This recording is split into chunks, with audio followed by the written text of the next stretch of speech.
अस्सलाम वालेकुम नाज़रीन, मैं हूं तारक अबरार। नाज़रीन, मैं आपको बताना चाहूँगा कि इस बार जो JKS का रिज़ल्ट आया है उसमें एक बहुत यूनिक बात सामने आई कि एक ही फैमिली के 3 बच्चों ने, 3 बहन भाइयों ने, जिनमें 2 बहनें हैं और 1 भाई है, उन्होंने एग्ज़ाम क्वालिफाई किया है और पूरे रिमोट एरियाज़ के बच्चों के लिए एक एग्जाम्पल सेट की है कि रिसोर्सेज के बावजूद वो किसी मंजिल को अगर दिल लगी से, मेहनत से और पूरे जोश व जज्बे के साथ उसके लिए मेहनत करते हैं तो वो ज़रूर आपको मिलेगी। तो मेरे साथ जो है इफ़रा वानी साहिबा हैं, इनकी बहन हैं, उन्होंने भी क्वालिफाई किया और भाई इनके सोहेल हैं, उन्होंने भी JKS एग्ज़ाम क्वालिफाई किया है। इफ़रा जी, आप बताएं कि आपकी बुनियादी जो थी तालीम कहाँ कहाँ से हुई है? सर जो हमारी बेसिक स्कूलिंग हुई सर वो किश्तवाड़ की एक school Asrar valley high school से हुई।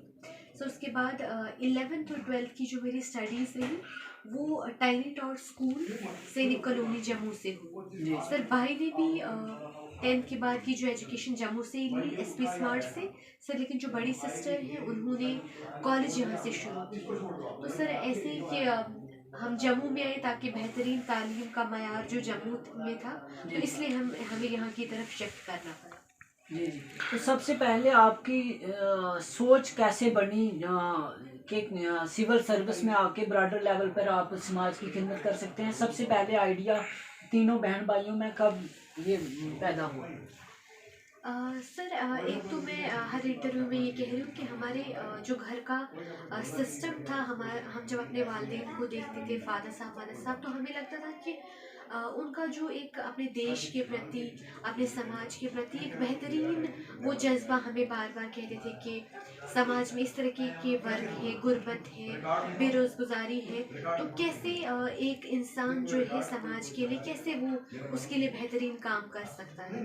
तो सर उनने अलग अलग शोबों के मुतालिक हम घर में बात करते थे, लेकिन जो ये जो सिविल सर्विसेज का जो हमने शोभा देखा, तो हमें देखा कि मल्टीपल एग्जाम्पल्स थी कुछ अच्छे ऑफिसर्स की, उनको देख देख कर हम देख रहे थे कि अगर ये इतना अच्छा काम कर रहे हैं तो अगर शायद हम भी शोबे में जाएं तो हम भी बेहतरीन काम कर सकते हैं। तो सर ये घर से ही शुरू हुआ, फिर हमने अपने सब्जेक्ट्स को अच्छे से वैसे ही चूज़ किया और सर काम करते करते मेहनत करते मैं करते पूछना चाह रहा था कि कौन सी क्लास थी, क्योंकि जब 10th पास होती है तो उसके बाद एक सब्जेक्ट चूजिंग का इशू आता है, उसमें भी बहुत सारे कई बार वालिदैन का दबाव आ जाता है, कई बार बच्चे की चॉइस कुछ और होती है तो थोड़ा सा प्रॉब्लम आती है, तो उस वक्त बहुत अहम टाइम होता है। तो उस वक्त क्या ये जो है किस क्लास में आपकी सोच बनी? सर ये मुझे लगता है कि 9th और 10th में जब एक बच्चा होता है तो उसका इंक्लाइनेशन रहता है कि वो किस सब्जेक्ट में क्या मतलब कहाँ उसका इंटरेस्ट जा रहा है।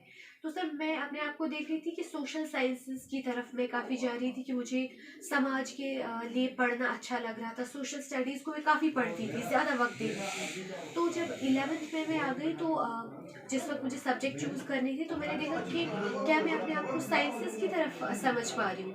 तो लेकिन मुझे लगा कि नहीं, साइंसेस शायद मुझे अच्छा नहीं लग रहा है उनको लेना, तो सर मैंने ह्यूमैनिटीज़ का सब्जेक्ट लिया।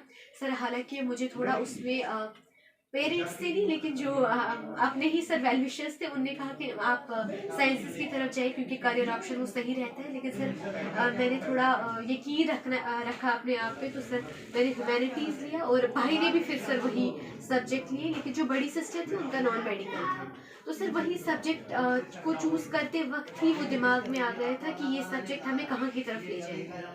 तो सर वहीं से शुरू हुआ सर, फिर होते होते तो सर यहाँ तक। तो इस दौरान जब आपको कैरियर गाइडेंस की ज़रूरत महसूस की तो मैं चाहता हूँ कि पेरेंट्स ने तो आपका हर लम्हे जो है साथ दिया है, फैमिली तो सपोर्ट करती है, तो कोई ऐसा शख्स जिन्होंने इस जो है सफ़र में आपका तावन दिया हो, किसी ऐसी शख्सियत का नाम जिन्होंने कामयाबी के सफ़र में आपको ज़्यादा तावन किया है, उन लोगों का भी अगर आप समझते हैं कि नाम लेना तो सर एक तो हमारे जो असरार वैली हाई स्कूल के चेयरमैन थे सर रहमतुल्लाह मलिक साहब।